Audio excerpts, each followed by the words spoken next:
হয় খরচা হবে, মাথা হবে হেটকি। মনে রেখো বড় মাপে করা চাই আয়োজন। এটা আবৃত্তি শোনা দেখি। দামোদর শেঠ, অল্পেতে খুশি হবে দামোদর শেঠ কি। মুরগির মোয়া চাই, চাই ভাজা ভেটকি। আনবে কটকি জুতো, মোটকিতে ঘিয়ে এনো। জলপাইগুড়ি থেকে এনো কই জিওনো। চাঁদনিতে পাওয়া যাবে গোয়ালের পেটকি।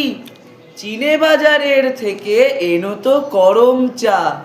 কাকড়ার ডিম চাই, চাই যে গরম চা। না হয় খরচা হবে, মাথা হবে হেটকি। মনে রেখো বড় মাপে করা চাই আয়োজন। কলেবর খাটো নয়, 3 মণ প্রায়োজন। খোঁজ নিও ঝুড়িয়াতে জিলিপির রেট কি। নমস্কার। কেমন হয়েছে বন্ধুরা অবশ্যই জানাবে কমেন্টে। তোমাদের জন্যে আগামী দিনে এর থেকেও ভালো ভালো আবৃত্তি কবিতা আমার ছেলের মুখে শোনাবো।